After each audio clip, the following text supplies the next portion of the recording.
Hello there, everyone. My name is Beth Green. Some people call me Granny Rocks. Whatever you call me, I'm still me. Tonight, I'm going to talk about what do you want the world to become and what are you doing about it? So this is a pretty wide-ranging topic, and I'm not quite sure what I'm going to say, but here is Sweet Baby James is going to introduce our show. Well, welcome to Granny Rocks Our World, which it looks like she's going to do it again. I don't know. Otherwise known as Grow. And we look forward to experiencing what she has to share in her wisdom, wit, and uncommon sense. And this show takes place not only tonight on Wednesdays at 6:30 p.m. Pacific, but also on Mondays, same time, same station. So without further ado, turn it back over to Granny. Thank you. Well, first of all, I want to say that Bob has already commented, and he said Carol is here too. Well, hello, Bob and Carol. Hello. And Luann is waving and sending a globe and a heart, and I love all of that. So you just keep sending me your comments. I want to tell you again that we are at Tracy said hello. Hello back, Tracy. She sent it. And Helen said she is here. That is great. Thank you, Helen, for letting us know that. So as I've told you before, we have a growing international audience. And so I have to think about that. So tonight when I was asking myself, you see, what I tend to do with the show is I connect to my audience telepathically, intuitively. And what I ask you, what do you want me to talk about tonight? Well, tonight, instead of getting a question that I knew what to say, I knew what to answer, right? I kept having this vision of a woman. And Luann says that Lizzie says hi. Hello, Lizzie. And what I kept seeing was a woman, a small woman. She looked like she was from Southeast Asia somewhere. And that's all I saw. I didn't see her family. I didn't see any furniture. I didn't see any animals. I didn't see nature. I just saw a room. Todd said, hi, Beth and James. Hello, Todd. So I kept asking myself, what does this mean? What is the question? And so where I went with this is kind of an odd place. I started thinking about, I saw concern in her face. You understand what I mean? And I was trying to understand what that concern was. And I think she was asking, what is happening to the world that she lives in? What is she going to be seeing her children have for the future? What's going to happen to her? What's going to happen to her in the future? What's happening with climate change? Is she living in a place that is being terribly impacted by climate change? And how much power does she have over what's going on in our world? Well, very little. And I have to say, and so do I. So then I started thinking about what does she want to have happen? And then I was asking that same question for us. Like, do we want to recapture something from the past? Like for her, did she want to see nature the way it was when she was born? She was kind of more maybe 40-ish, right? Does she want to see beautiful fields of rice? Or if it's in our country, in the United States, fields of corn or wheat? Does she visage, when she thinks about what is the better world that she would like to see happen, what would she like to see in her world? Is she seeing a city with internet and tall buildings where she's not so oppressed by the amount of work she has to do every day? Is she seeing, or am I seeing, or are we seeing, and see, I'm asking all of us to be thinking about this for a moment, a rugged mountain village like in Tibet or in Georgia, I don't mean the state. Do we see a country where everybody carries a gun and rides a horse? Is that what we're seeing? Something from the past, or that maybe happens right now somewhere in Montana? Are we seeing people speeding around in sports cars in town? Are we seeing a villa by the sea? Are we seeing a land full of robots who are doing all the work for us? So, I mean, what are we even visualizing when we think about, well, what do we want to see? So I'd like you to take a moment and ask yourself, right, close your eyes and say, what do I want to see the world become? And I'll give you a second to do that.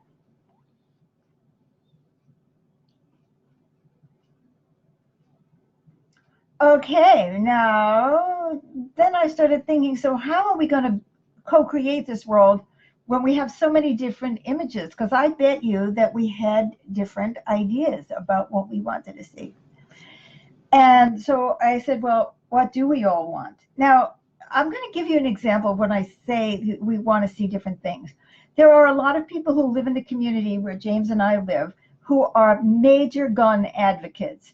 And then there are a lot of people who are wanting gun control, all of us in the same town, in the same community. So what does this group want to see and what does that group want to see? And, you know, the people who are into their guns. Recently, they on our local bulletin board on Facebook, they were talking about somebody was snooping in this person's backyard. And that's a frightening, horrible thing. And things were disappearing. And they say, well, you know, I have guns and ammunition is expensive and I'm not going to waste my money on a warning shot. You know, it's like the tough guy is, you know, and yet I can understand being upset about having people poking around in your backyard. It's threatening. But instead of saying I feel threatened, they're saying, you know, you watch it. You know, it's like this big power thing. So, you know, how much of our world is now turning into I want to look powerful. You know, I want to be in the nation that is most powerful. I mean, certainly that's one of the things that our president here in the U.S. Is always trying to make us feel like he is going to make us more powerful in the world. We're not going to let those damn Chinese get in our way, or those Venezuelans, or those Iranians, or anybody, Indians, or anybody. You know, we can't have that, can we? And so, you know, we're being sold the idea of power as being the thing that we should all be aiming for. You know, and that our children should be trying to look powerful too, or rich, or beautiful, or something. You know, what is it? I mean, are those the human values that we're looking towards? So I was thinking, well, what can we all want? Well, one of the things that I've noticed by going through my Facebook page and seeing all the people who are liking the music, Dreams of Peace, that we live stream on Thursdays and also our Grow on Mondays and Wednesdays, is how many people put up pictures of themselves. That's it. The only thing on their page is a picture of them, which doesn't tell you much about them. But many of them put up pictures of beautiful nature. And so you know that they love nature. People all around the world love nature. And then you see art. Oh, I mentioned, of course, the most important thing is families. After nature, you see a lot of families, children, sisters, friends, and families. Then you see art. And then you see singing and music. And so I'm sure these are all things that people all around the world value. We value safe communities.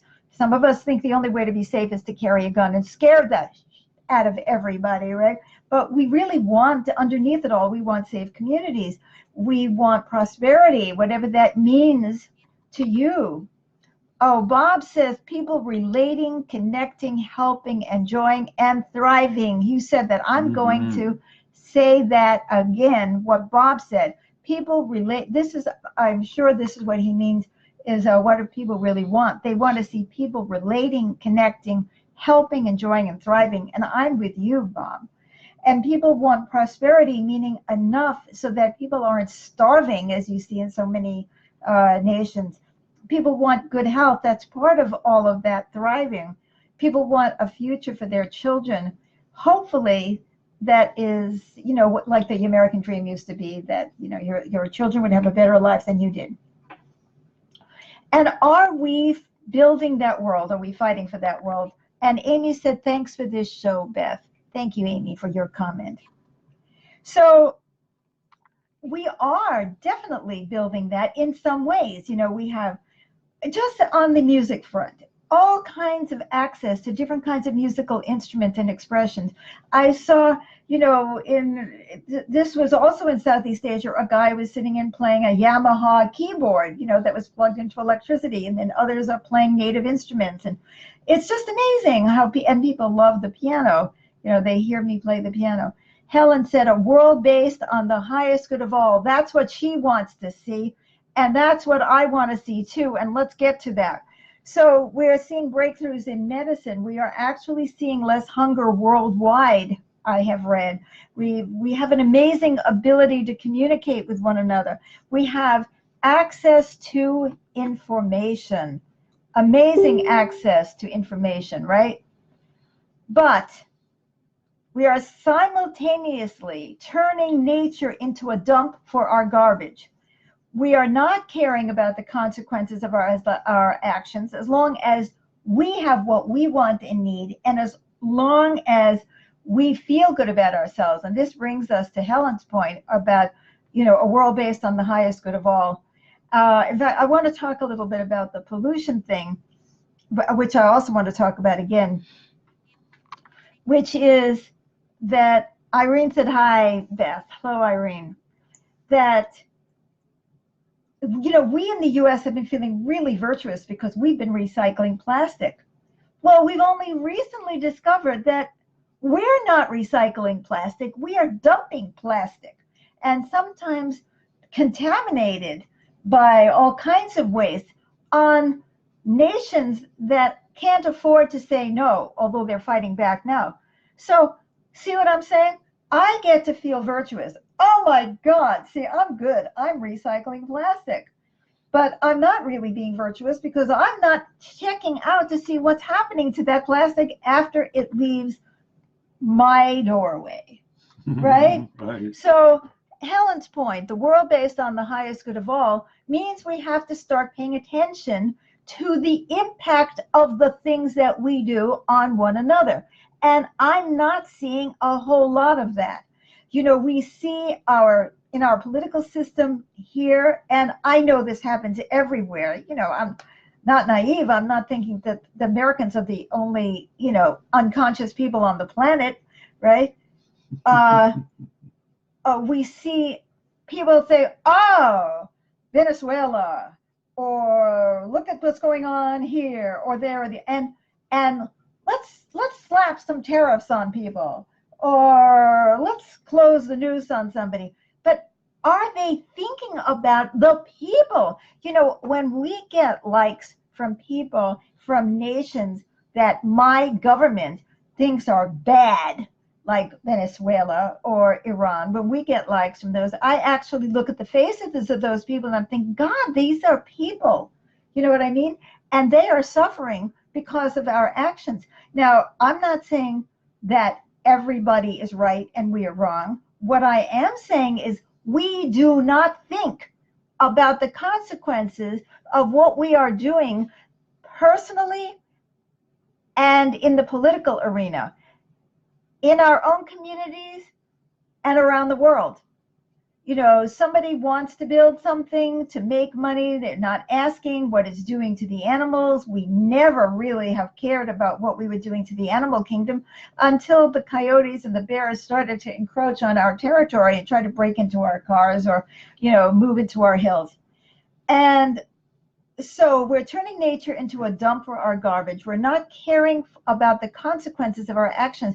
We're not thinking about how is this impacting people. Are we being thoughtful about what we're doing? And I see it in other nations when politicians are revving people up against other people in order to make themselves popular, right?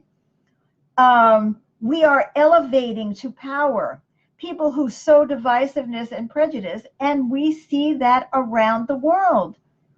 The neo-Nazi movement, many religious groups that think they're so holy, but then they don't think the other guys are so holy. This is a worldwide phenomenon of people like looking out for themselves, and we are polluting our bodies, minds, and spirits with poisons of all kind. I mean, we have dumped poison into our agricultural industry in order to increase profits. And gee whiz, we just discovered that Roundup is toxic.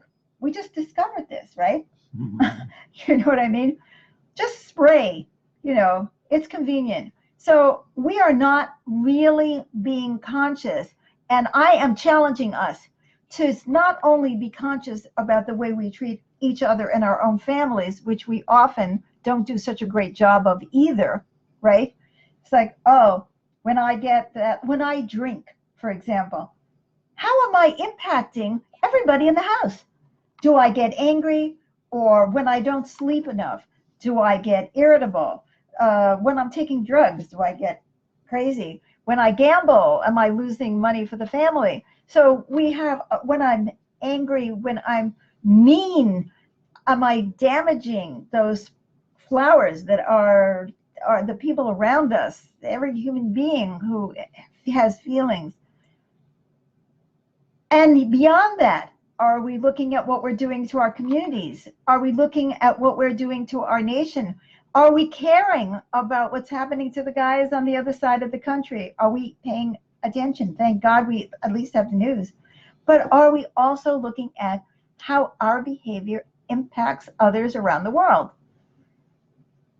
And many of us have seen the work of Andrew Morgan, who is talking about the cost of fast fashion, just buying and, putting out fashion that people use a couple of times and throw out.